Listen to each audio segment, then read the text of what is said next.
મનુષ્ય ભલે આમ આઝાદ દેખાતો હોય, પણ ધ્યાનથી સમજો ને તો એ પાંજરામાં પૂરાયેલા પંખીઓની જેમ જ જીવે છે. જ્યાં સુધી એનું જે જીવન ચક્ર છે, પત્ની, બાળકો, પરિવાર, સમાજ, મોજ શોખ, એમાંથી બહાર નથી આવતો ત્યાં સુધી એ અદૃશ્યમાન પાંજરામાંથી એ છૂટતો નથી. આ જે પિંડના સંબંધો છે અને જે સંબંધો પિંડના નથી, એની સાથે જેનું એને લગાવ છે, એ લગાવ જ્યાં સુધી છૂટતો નથી ત્યાં સુધી એ પાંજરામાંથી મુક્ત થતો નથી. સંતો, અવધૂતો પાસેથી આ ફ્રીડમને શીખવાનું છે. ઘણા સંત થયા પછી પણ આ પાંજરામાં જ રહે છે. તો બહુ વિરલ એવા સંતો હોય છે જે આ પાંજરાથી મુક્ત હોય છે. આધ્યાત્મિક જીવનની ઉડાન આ પાંજરાની મુક્તિથી જ થાય છે. અને ઘણા લોકોને તમે જોશો, સંતોને પણ જોશો, માયા માયા શબ્દનો ઉપયોગ કરે છે, પણ એ ખુદ માયાથી મુક્ત હોતો નથી. તો સંસાર છોડી દેવા છતાંય આ પાંજરું છૂટતું નથી. એટલે જ સંત બન્યા પછી પણ સંતત્વ આવતું નથી. હું જ્યારે બહુ નાનો બાળક જેવો હતો ત્યારે મેં મારા ગુરુદેવને પૂછ્યું હતું, સાહેબ, કે ગુરુજી, અવધૂત એટલે શું? તો ગુરુદેવે મને સમજાવ્યું હતું કે જે પાપ અને પુણ્યથી પર થાય છે તે અવધૂત છે. અને જે આ પાપ અને પુણ્યથી પર થઈ જાય છે તે જ તો આ પાંજરાથી મુક્ત થઈ જાય છે. એ સંજય બોરીવાલાને આટલી ઉંમરે પછી સમજાયેલું. હજારો લાખો સંતોમાં આવા સંતો બહુ વિરલ હોય છે. અને ઘણા મનુષ્યોમાં પણ, ભલે એને સાધુ વેશ ધારણ નથી કર્યો, તે છતાં પણ આ પાપ અને પુણ્યથી પર હોય છે.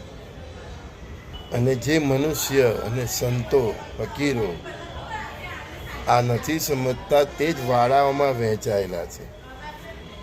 જે આ પાપ અને પુણ્યથી પર છે અને પાંજરાઓથી પર છે, તેના મતે ધર્મ શું ને અધર્મ શું, પંથ શું, જાતિ શું, નર શું ને નારી શું. મનુષ્ય જ્યારે આવી અવસ્થાએ પહોંચે છે ત્યારે મોત આવતું નથી, એ મોતને બોલાવે છે. એનો દેહ સ્વયંભૂ છોડે છે. અને જ્યારે દેહ છોડે છે ત્યારે આભમાં પ્રકાશ ફેલાઈ જાય છે. એના જીવતે જીવ પ્રકાશ ફેલાઈ જાય છે. અને એ વ્યક્તિ હજારોના જીવનમાં પ્રકાશ ફેલાવીને જાય છે. સંજય બોરીવાલા દિવ્ય દ્રષ્ટિનો સંવાદ સમજાય, નહીં સમજાય તો ફરી ફરી સાંભળજો તો તમને સંજય પણ સમજાશે. જ્ઞાનના રૂપિયા હોતા નથી, જ્ઞાન સેવા માટે હોય છે. રૂપિયા તો પરમાત્મા આપે છે, આમ નહીં તો આમ. તમારી પાસે જે શક્તિ, સામર્થ્ય છે એનો થોડો થોડો ઉપયોગ માનવ સેવા, પ્રભુ સેવા માટે કરો. પછી આનંદ એટલો આવતો જશે, આ પિંજરું એવું છૂટતું જશે, પાપ અને પુણ્યથી એટલા પર થતા જશો કે સમગ્ર પછી તમારું અસ્તિત્વ, તમારી દરેક સંપત્તિ, બધું જ માનવ સેવા, પ્રભુ સેવામાં લિપ્ત થઈ જશે. પછી એ અવધૂત થઈ જાય છે. એ પાપ અને પુણ્યથી પર થઈ જાય છે. અને જ્યારે દેહ છૂટે છે, દેહ છૂટતો નથી, દેહ છોડે છે. એ સ્વયં દિવસ નક્કી કરે છે, એ સ્વયં સમય નક્કી કરે છે. એ સમયે આ પૃથ્વી પરથી એ પ્રયાણ કરે છે. આટલું સમજાય ને ભાઈ, તો અત્યારે આપણે ક્યાં છે તે વિચાર કરો, અને હજી આપણે ક્યાં જવાનું છે તેનો વિચાર કરો. ક્યાં છે અને ક્યાં જવાનું છે એનો વિચાર કરો. અને એના માટે આપણો માનવ જન્મ થયેલો છે, નહીં કે આ બધું કેવળ ભેગું કરવા માટે. હું તમારી પાસે જે નિત્ય આવું છે ને રોજ સવારે પ્રાતઃકાળે સત્સંગ કરવા, કે આ પાંજરું છોડાવવા આવું છું. જે પાંજરું અમે છોડી રહેલા છે તે પાંજરું તમને પણ છોડાવવા આવું છું. તમને પણ હું પાપ અને પુણ્યથી પર કરવા આવું છું. અને અત્યારે આ જે બોલી રહેલો છે ને તે આ સંજય નથી, એ સંજયની અંદર રહેલ ગુરુ શક્તિ બોલે છે. એ પરમાત્માનો અવાજ છે, એ આત્માનો અવાજ છે નહીં. આત્માનો અવાજ એ પરમાત્માના અવાજમાં જ શક્તિ છે કે જે તમને પાંજરામાંથી છોડાવી શકે છે. સંજયની શક્તિ નથી. મારો જન્મ જ એના માટે થયો છે. કદાચ એટલે જ મારા માતા પિતાએ મારું નામ સંજય રાખ્યું છે. બધું જ પહેલેથી જ ફિક્સ હોય છે. મા બાપને ખબર નથી હોતી કે એની તરફ જે બાળક જન્મ થયો છે એનો ઉદ્દેશ્ય શું છે.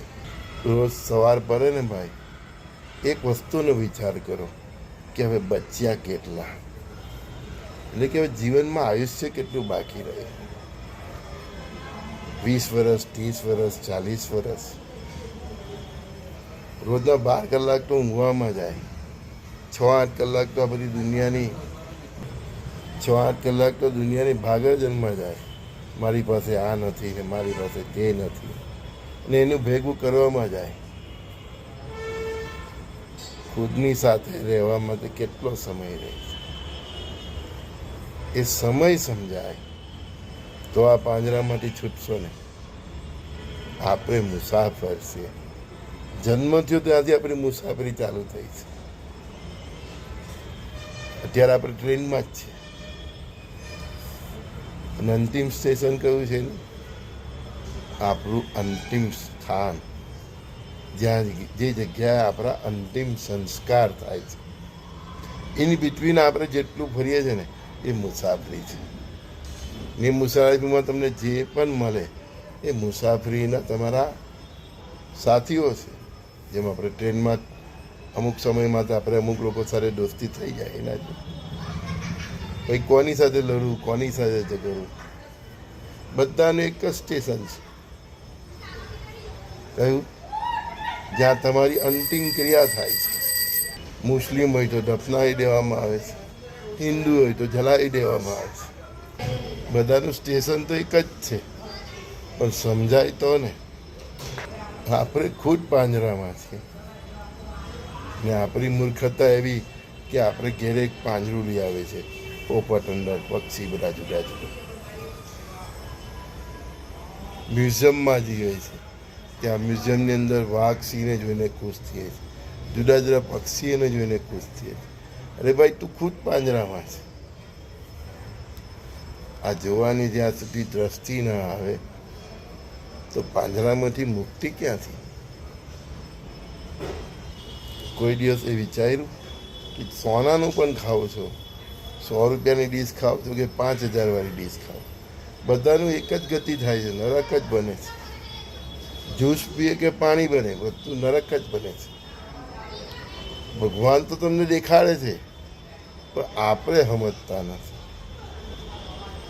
મહેલમાં રહે કે ઝૂંપડીમાં રહે, બધાનું એક જ અંતિમ સ્ટેશન છે.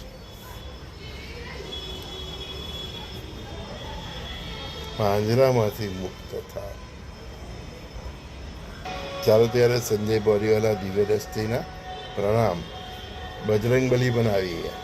થોડી વાર ભગવાનનું નામ લઈએ. શ્રી ગુરુદેવ દત્ત.